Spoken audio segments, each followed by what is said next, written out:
Bienvenidos a un nuevo vídeo en Testimonios de Terror. En esta ocasión, presentaremos el testimonio enviado por un psicólogo clínico. Un hombre que vivió algo que le cambió la vida. Por favor, suscríbete para más videos. Comenzamos. Nunca creí que algo tan simple como una silla pudiera destruir por completo mi vocación. No exagero, soy psicólogo clínico, o bueno, lo era. Llevo 12 años atendiendo pacientes, casi siempre adultos, en una zona tranquila de la ciudad. Tengo formación, experiencia, he asistido a congresos, he supervisado casos complejos. Nada me preparó para esto.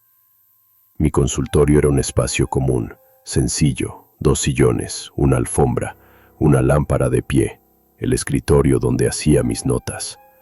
La atmósfera era cálida, profesional, nada fuera de lo normal, o al menos eso pensé por años. Lo que empezó a ocurrir no fue brusco, no hubo un día en que las cosas empezaron claramente. No hubo portazos, gritos, objetos moviéndose solos, nada de eso. Fue más como una gota cayendo lenta y constante.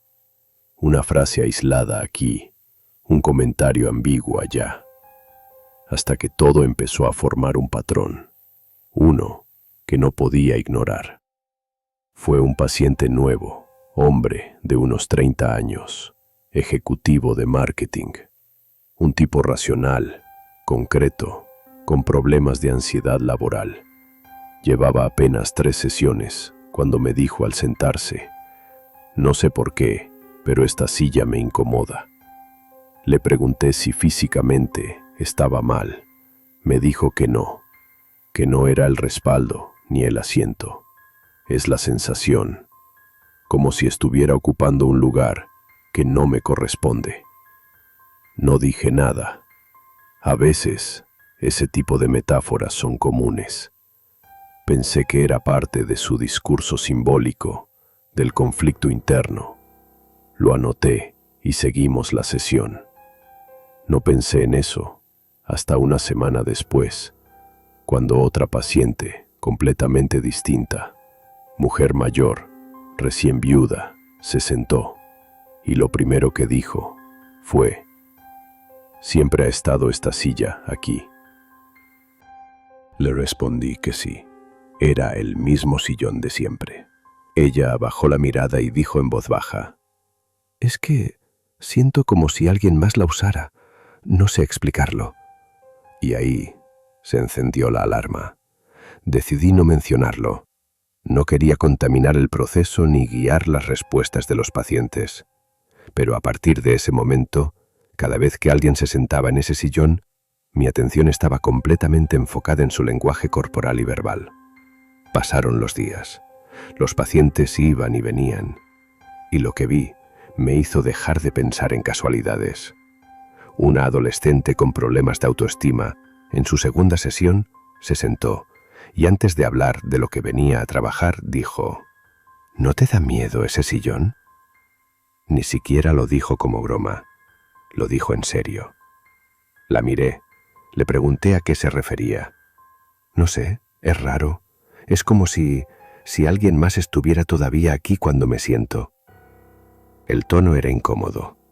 No lo decía con dramatismo, solo lo soltó, como si lo pensara y le causara una incomodidad leve pero persistente. Ese mismo día por la tarde, una paciente más, una mujer de unos 40 con trastorno de pánico, pidió cambiar de lugar en la sesión. Nunca lo había hecho. Le pregunté por qué. No me gusta esa silla, me dijo. Me da una sensación rara en la espalda, como si no estuviera sola cuando me siento.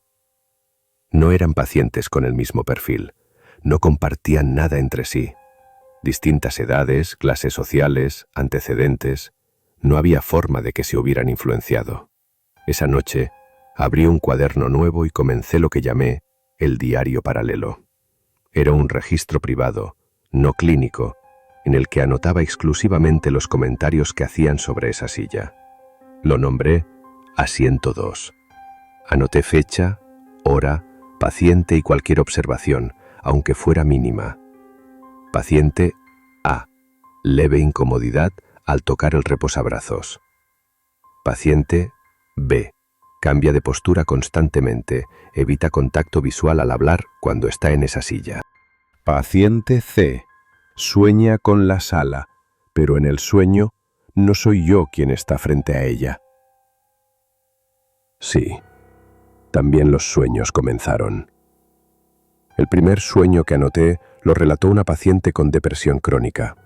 Estaba en tratamiento desde hacía meses, nunca había sido propensa a imaginar cosas raras. Su narración fue tranquila, pausada, sin intención de asustar a nadie. Me lo dijo casi como una anécdota personal, pero yo sentí otra cosa. Soñé que estaba aquí, en esta misma sala, pero no estabas tú. Había otro hombre. No le vi el rostro. Estaba muy oscuro, solo recuerdo su voz. No hablaba en palabras, eran más como murmullos, pero yo entendía lo que me pedía. Me sentía invadida.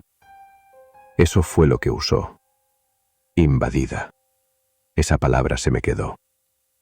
Una semana después, otro paciente, uno completamente distinto, un abogado con insomnio funcional, me dijo: tuve un sueño raro. Estaba en tu consultorio, pero algo estaba mal. Era de noche, las ventanas estaban cubiertas y tú no eras tú. Tenías una libreta en las manos y me hacías muchas preguntas una tras otra. No podía responder, solo escuchaba el sonido del lápiz escribiendo sin parar. Y lo peor es que no tenía boca. Me congelé. 2 personas, mismo espacio, mismo escenario distorsionado, misma figura, un hombre diferente ocupando mi lugar. No se lo conté a ninguno de ellos, no lo mencioné a ningún colega. Me daba vergüenza. Pensé que era una coincidencia, que quizá mi propio estado de ánimo estaba empezando a jugarme trucos. Pero entonces, una tercera paciente, una joven con ataques de pánico nocturno, me miró, muy seria, antes de terminar su sesión, y me dijo: sé que va a sonar raro, pero siento que este lugar guarda cosas que no son tuyas. No sabía a qué se refería. Le pregunté qué quería decir. Las cosas aquí no son tuyas. No hablo del escritorio ni de los libros. Hablo de la energía, la silla, el silencio, todo eso. Siento que tú estás ocupando el lugar de otro. Ese fue el momento exacto en que dejé de pensar como psicólogo y empecé a mirar la habitación como alguien que no conocía lo que tenía entre manos. No pude dormir esa noche. Me quedé despierto revisando en mi mente cada detalle del consultorio, cada rincón que daba por sentado. Me levanté a las 3:40 de la mañana sin haber conciliado el sueño y comencé a buscar información sobre los antiguos inquilinos del local. No tenía acceso a registros oficiales desde casa, pero recordé que en una de las gavetas viejas del consultorio había carpetas olvidadas por el dueño anterior. Esa mañana, al llegar temprano, abrí esa gaveta. Entre manuales médicos antiguos y agendas de hace más de una década, encontré una hoja amarillenta, casi desprendida, con los bordes doblados. Era una lista incompleta de pacientes. No decía nombres completos, solo iniciales, y estaban numerados del 1 al 38, anotados a mano, fechas al costado, diagnósticos clínicos. Todo parecía en orden, hasta que llegué al número 34. Ahí, la línea estaba escrita diferente, más fuerte, como con más presión en el bolígrafo. Solo decía: paciente 34, suspendido por conducta agresiva. Y debajo, con tinta azul, en otra caligrafía: no volver a usar la silla. Esa frase me golpeó en seco. Me senté en el escritorio, leyendo esa hoja una y otra vez. Era absurda, pero no lo parecía. No era una nota escrita como advertencia casual. Estaba subrayada en mayúsculas, y lo más perturbador es que nadie más, en ninguna de las otras fichas, tenía comentarios adicionales. Solo el 34. Fui a recepción. Pregunté por el nombre del psiquiatra anterior. Me dijeron que se llamaba Guillermo Serrano, que tenía fama de ser muy severo, que atendía casos complicados, algunos bajo prescripción judicial. Busqué su nombre en línea. Encontré solo una mención en un foro profesional. Un comentario de otro terapeuta que lo describía como un hombre con métodos poco convencionales y un historial de casos clínicos complicados. Nada más. Me sentí como si hubiera tocado una capa del lugar que nadie más había tocado antes. Guardé la hoja, la carpeta, y me quedé mirando el sillón por varios minutos. Era el mismo de siempre, pero ya no lo veía igual. Después de ese día, ya no pude ver mi consultorio igual. Algo en la atmósfera cambió. No físicamente, no de forma evidente, pero yo ya no me sentía seguro. Durante años, ese espacio había sido un lugar de calma, de contención, de análisis. Ahora, con cada paciente que entraba, sentía que estábamos compartiendo algo que ya no era mío, que esa sala no era neutral, que alguien más la estaba usando, o quizás nunca la había dejado. Empecé a llegar más temprano, apagaba las luces al entrar y me sentaba en silencio, solo, observando. Escuchaba los sonidos del edificio, la madera que crujía, las cañerías, las puertas del pasillo. Pero había algo más, un silencio demasiado espeso, como si el aire en el consultorio estuviera suspendido, y aunque nunca lo vi moverse, juraría que el sillón tenía ligeros cambios entre un día y otro, el cojín más hundido, la tela más estirada, el respaldo un poco ladeado, como si alguien se hubiera sentado allí sin que yo lo notara. Decidí actuar. Una mañana fui a una tienda de muebles y compré un sillón completamente distinto, color gris claro, de respaldo recto, sin historia. El vendedor me preguntó si quería que lo enviaran, pero no. Lo cargué yo mismo. Ese mismo día, retiré la silla antigua del consultorio y la bajé al trastero del edificio. Coloqué la nueva. Respiré profundo y traté de convencerme de que todo había terminado. El primer paciente que entró esa tarde me miró con el ceño fruncido. «¿Dónde está la otra silla?» «Decidí cambiarla», respondí. Ya estaba vieja. Se quedó de pie unos segundos, luego se sentó, incómodo. «No me gusta esta», murmuró, y durante toda la sesión evitó apoyarse. Se inclinaba hacia adelante, como si no pudiera acomodarse. Cuando los siguientes dos pacientes hicieron exactamente lo mismo, supe que no era percepción. La nueva silla no funcionaba. Después de 3 días usando la nueva silla, supe que algo no estaba bien. No solo era que los pacientes parecían incómodos, sino que sus conductas comenzaron a cambiar. Una de ellas, una joven que había estado progresando en su tratamiento contra la ansiedad social, llegó cabizbaja, sin decir una palabra.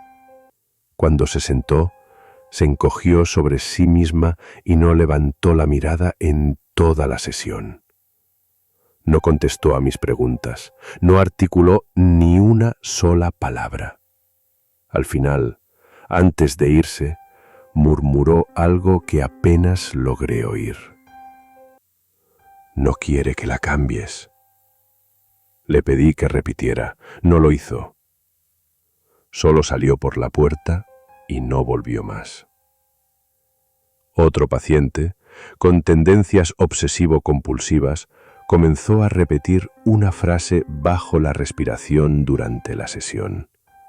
Él estaba primero, él estaba primero, él estaba primero. Cuando se lo señalé, me miró como si acabara de despertar, confundido, y me dijo: ¿Qué dije? No recordaba haberlo dicho. Cada día era más difícil concentrarme en las sesiones. Yo mismo estaba alterado, me costaba dormir, me sobresaltaba con los ruidos más leves y, sobre todo, comencé a tener pensamientos intrusivos, ideas que no reconocía como mías, escenarios enteros que me venían a la mente sin querer. El sillón ocupando el centro del cuarto, una sombra sentada en él, una voz susurrándome al oído mientras yo tomaba notas, una figura que escribía con mi mano, pero no era yo. Llegó un punto en que ni siquiera sabía si las frases que anotaba en los expedientes eran cosas dichas por los pacientes o por esa voz que empezaba a colarse en mi cabeza. El diario paralelo se volvió mi refugio. Allí podía ser honesto. Allí escribí cosas como: «Hoy sentí que la silla me miraba». Volvió a estar hundida, aunque nadie la usó. Uno de mis pacientes dijo mi nombre antes de entrar, pero no había forma de que supiera cómo me llamo. Creo que el sillón se está alimentando de mis sesiones. No se lo conté a nadie. ¿Quién me iba a creer? No aguanté más. Un martes por la mañana, antes de que llegara cualquier paciente, bajé al trastero del edificio y subí la silla vieja. La coloqué frente a mí. La observé en silencio por varios minutos. No había nada anormal. Era un sillón viejo, de cuero artificial, algo gastado en los bordes. Pero me temblaban las manos cuando lo toqué. No pude hacerlo. No tuve el valor de volver a ponerla en su lugar. En lugar de eso, la saqué a la calle y la dejé al lado del contenedor de basura, con un letrero que decía: «No funciona, llevarse». Cerré la puerta del consultorio con una sensación de alivio. Esa noche dormí profundamente por primera vez en semanas. Silencio total. Ni sueños, ni ansiedad, ni ruidos en la casa. Pensé que lo había solucionado. Pero a la mañana siguiente, al entrar al consultorio, la silla estaba ahí. No en el trastero, no en recepción, no apoyada contra la pared. Estaba en su lugar, justo frente a mí, perfectamente posicionada, sin polvo, como si nunca se hubiera ido. Mi corazón se aceleró. Me acerqué, toqué los brazos, reconocí las marcas en el cuero, el desgarro pequeño en el costado, la mancha oscura en la base. Era exactamente la misma silla. Miré el reloj. Faltaban 12 minutos para que llegara mi primer paciente. No supe qué hacer. Me senté. Y por primera vez sentí que algo dentro de mí se les conectaba. Como si mi cuerpo estuviera en el sillón, pero mi mente flotara apenas unos centímetros por encima. Quería levantarme, pero no podía. No físicamente, psicológicamente. Me sentía retenido, no inmovilizado, sino como si hacerlo fuera un error. Como si ese acto tuviera consecuencias que no entendía. Toqué los reposabrazos. Estaban calientes. Respiré hondo y me dije a mí mismo: tienes que aguantar. Es tu consultorio, tu espacio. No puedes dejar que una maldita silla te destruya. Esa tarde atendí 5 pacientes y 4 de ellos usaron la misma frase. Hoy se siente más fuerte. No sé si alguien más ha vivido algo así, pero si quieres seguir escuchando historias reales como esta, suscríbete. Hay muchas más. Las siguientes semanas Fueron las peores de mi vida. No estoy seguro de cuántas sesiones di exactamente. Mi memoria está borrosa, como si los días se hubieran fundido en una secuencia repetitiva, sin bordes. Solo sé que el sillón ya no era un objeto, era una presencia. Mis pacientes hablaban menos. Se quedaban en silencio durante largos tramos. Algunos cerraban los ojos, otros miraban al vacío. Yo tomaba notas mecánicamente, sin pensar, sin analizar. A veces, al revisar mis registros por la noche, encontraba frases escritas que no recordaba haber escuchado. El lugar no es tuyo. Él está sentado, aunque tú no lo veas. Sigue escribiendo. Lo más perturbador fue que encontré esa última frase en 3 expedientes diferentes. Mis propias notas clínicas. La misma letra, la misma estructura, 3 pacientes distintos. Sigue escribiendo. Sigue escribiendo. Sigue escribiendo. Un día, al terminar la sesión con un paciente que estaba en su 4ª cita, él no se levantó. Se quedó en el sillón mirando al suelo, inmóvil. Le pregunté si se sentía bien.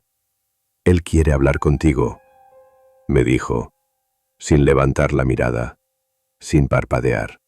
Le pregunté quién, pero ya no respondía. Se quedó ahí sentado durante casi 7 minutos completos, sin hablar, sin moverse. Luego se levantó, salió por la puerta sin decir adiós. Nunca más regresó. Esa noche soñé con el consultorio. Yo estaba sentado en el sillón, frente a mí, una figura sin rostro. En lugar de tomar notas, sostenía un espejo. Me lo mostraba. Y en el reflejo no estaba yo. Era él. La semana siguiente cancelé todas las sesiones. Llamé a cada paciente uno por uno y les dije que el consultorio estaría cerrado por tiempo indefinido. Algunos protestaron, otros no preguntaron nada. Hubo uno que solo dijo, «Lo entiendo, él ya no quiere que estés ahí». Ese fue el último mensaje que recibí. Desde entonces no he vuelto a ejercer. Cerré el contrato del espacio, me mudé de ciudad sin decirle a nadie. Dejé atrás mis libros, mis apuntes, mis diplomas. Todo. No toqué nada del mobiliario, no empaqué. Dejé el consultorio tal cual, excepto una cosa, la silla. La última vez que la vi fue la noche antes de irme. Me quedé de pie frente a ella durante más de media hora. No la toqué, solo la observé. Sentí que me miraba de vuelta. Quise hablar, pero no dije nada. En lugar de eso, abrí la puerta, salí y no miré atrás. Han pasado 6 meses desde entonces. No he tenido pesadillas. No he visto nada extraño. Solo tengo un recuerdo persistente que vuelve cada tanto, especialmente en la madrugada. El sonido leve del cuero al crujir, como cuando alguien se acomoda en un sillón y no quiere que lo olvides. Gracias por llegar hasta aquí. Si esta historia te dejó pensando, recuerda que hay muchos más testimonios como este esperando ser contados. Nos vemos en el siguiente video, o quizá nos escuchemos más cerca de lo que imaginas.